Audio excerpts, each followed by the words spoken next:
I have been selling this book, Zanazli and Wan Chun Hong's Guide to Indie Filmmaking, which is published by MPH for a while now. It's a really good book if you want to be a filmmaker, whether it's for YouTube, social media, TV, film, cinema, whatever.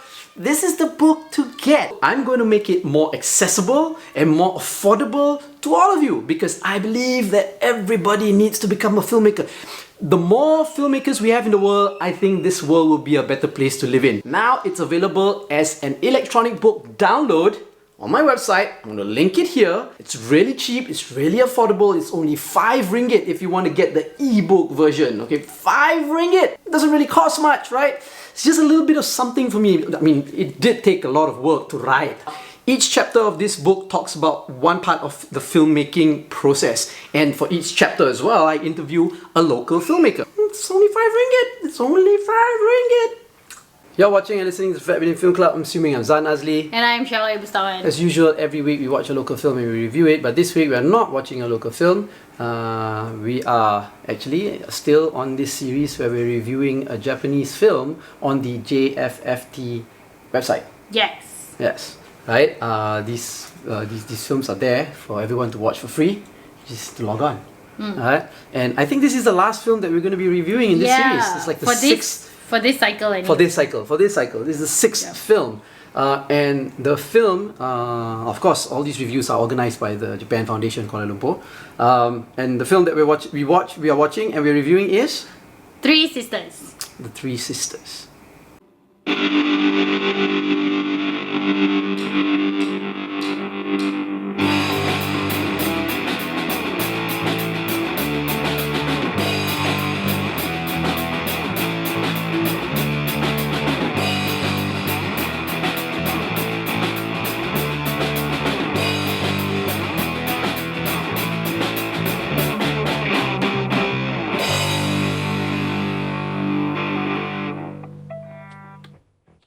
There is a quiz that the Japan Foundation is actually organizing. Yes. So what do we have to do? So you need to go to Google JFF Theatre, create an account on the site, and then you can watch all of these Japanese films for free. JFF Theatre is basically cycling a bunch of Japanese films based on themes, and the current theme is prefectures. So all of the films feature like different. They come from different prefectures all around in Japan. Right? So the current series is going to. The current series of films will end in August, 1st of August, and then there are other films as well. New films. JFF Theatre is there perpetually for now. And it's free. It's free. So all you need to do is make an account. Yeah. And then on top of that, there's a little quiz. After you watch the film, you can download the document and answer the questions, and then win yourself some merch. Yeah. And I'm wondering, what are we going to win? Are we going to win like chopsticks? No. Sashimi? No. Edamame? No. Ebiko? Well, enjoy the films, right? So we'll be reviewing like 6 films. We're reviewing it. We're reviewing it almost on a weekly basis until we finish reviewing all 6 films. Yeah. Okay. So we watch the film. What's it about? The film is set in the. Remember, we told you that everything is the theme this time in the cycle is prefectures. So this one is from the Kagoshima, the town of Kagoshima, and it centers around these 3 sisters whose family own a confectionery shop. The confectionery shop is not really doing so well, so they are trying to like experiment to create like a new type of candy to basically keep in line with the times lah. And at the same time, there's also the summer festival that's happening that is like famous in Kagoshima. So there are like activities. It's a summer lantern festival, so the people are preparing for it. They're painting lanterns. There are like performances, and it's like a whole community thing lah. So then you zoom into the 3 sisters. So the family is very interesting. Because the one sister is like from a. No, 2 of the sisters are from a previous marriage, and then right now the 3rd sister, the younger sister, is from the 2nd marriage, but the parents are also divorced, but they're still running the confectionery together. Together, yes. Yeah, so when you look at it, it looks like a nuclear family because it's like a father, mother, and the 3 sisters. But actually, it's not lah. Yeah, it's actually a blended family. Yes. Yes. So, Okay. What do you think about the film? I thought I thought the film was very interesting in the way that it was handling complicated relationships. So the 3 sisters, right, they're all like facing their own kind of like dilemmas and issues. issues. Yeah, so the oldest sister, she's basically like the oldest and she's like still single. And then the second sister is back because she is now separated from her husband who comes from Tokyo to speak to the father and the mother and all that. Try to like win her back and tell her to like cancel the divorce. No, but the thing is, he's the one who actually filed for the divorce.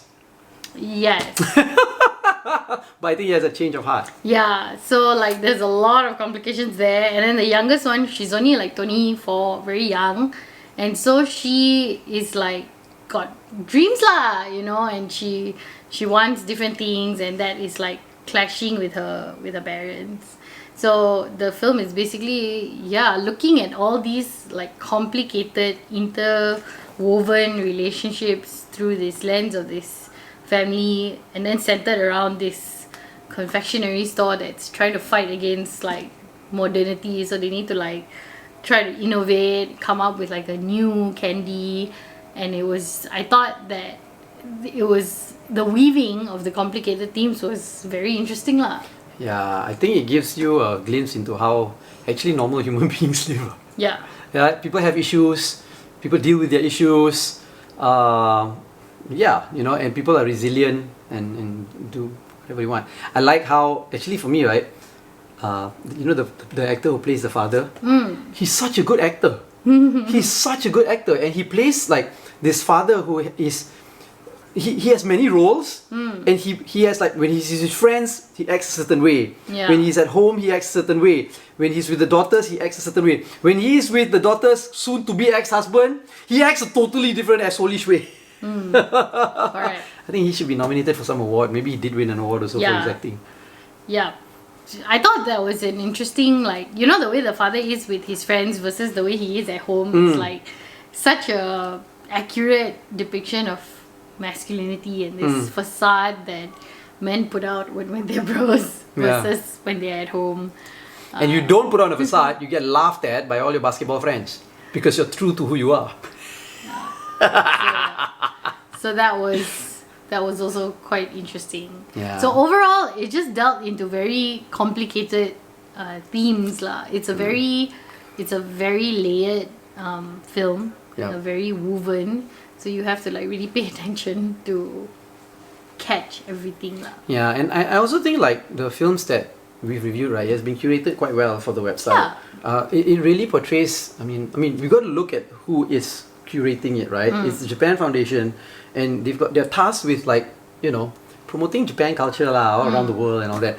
Now, it's not, you guys cannot get it wrong. It's not what you call cultural domination or cultural, what's that word? Indoctrination? Not indoctrination, cultural imperialism. It's not. They're not trying to say, oh, Japan, we're better than you, come and adopt our culture. No, it's really spreading the culture. And it's understanding, and it's trying to get people to understand their culture. And all of these films that we've watched, it injects the culture very subtly. Maybe not even subtly. It's quite explicit, but in a very beautiful way. Because like after watching all these 6 films, like I really want to go back to Japan. We've been to Japan once, not enough. And the biggest thing is you don't want to go to Tokyo. You don't want to go to Tokyo, man. You want to go to all of these provinces. Last weekend, because of all these films, I had this big craving to go and eat at izakaya. And we found an izakaya in KL. And the food was so good, but no match to the food that we've eaten in izakaya in Japan. Yeah. And those, those small sushi bars in Japan, those mom and pop sushi bars. Oh my god! Yeah. So I think that it's the way this the showcase of their culture thing was actually done throughout all of the 6 films was done very well because it's always, the cultural aspect is always in the background. So it's set against this. So like this film that we just watched, so it's set against the Summer Lantern Festival. Correct. And sure, they show the activities, but that is not the main plot of the festival. The documentaries, yeah lah, obviously they are more on the nose because it's on the making of the sake, it's on the making of the rice. But there was also the other one, the Hiroshima one, and then also not Hiroshima, the Okinawa one, which was also set against like it's this small town, you know, their culture. But right at the end, they have like this big celebration thing at the house. So it's showcasing it along with the narrative. So the way that the films are chosen is really very it's very, very nice lah. It has the characters all have universal themes. Correct. Whether it happens in Japan, Malaysia, Kuala Lumpur, Sungai Petani, you know, Sampurna, Sabah or whatever, the themes are universal. It's just the backdrop that gives you that need to eat at the izakaya. Yeah, the niche uniqueness of it. Yeah. I also like that all of the films kind of changed the way, I guess, or educated me a little bit on how other Japanese people, if accurately represented in these films, view Tokyo. Because it was very interesting that in some of the films they almost see Tokyo as a different part of Japan, different country, the Okinawa, especially the one on the islands. They see it as so different. Yeah, and then even in this film also, because the sister comes back from Tokyo, right, and her husband comes from Tokyo, and he is completely like almost ostracized. Yeah. Because he's like, you are an outsider. Yeah, sure, you used to. He apparently was born like in a neighboring place or something. Also had a similar. I was like, yeah, but now you moved to Tokyo already. So like, what would you know, right? I mean, a city boy or whatever. It shows that Japan. That was interesting. I didn't know that was the perception of Tokyo. Yeah, but that's the thing. Everybody thinks that Japan is such a homogeneous culture and a homogeneous country. Correct. When it's so diverse, really. Yeah. You know, it's diverse according to province, according to geographical culture and everything. Yeah. So these films, I think, were important lah. They're important watches because you get to learn so much more beyond the, you know, the crossing and beyond all of these things that you think you know of Japan, and it really showcases kind of like the everyday in the different prefectures. Yeah. So we should tell people to go watch this film and all the other films, I suppose. Go watch all 6 lah. Yes, go watch all the films. Yeah. They're available on JFF Theatre, as I mentioned before. They're free. But this cycle is going to be ending soon. So better hurry up lah. Yes. Okay. That's it. So let us know what you think. Like this video, don't like this video, subscribe to our channel, follow us on all our social media platforms at FAT BIDIN, or go to fatbidin.com to get everything. You've been watching and listening to the FAT BIDIN Film Club. I'm assuming I'm Zan Azli. And I'm Shawai Busawan. Azaz.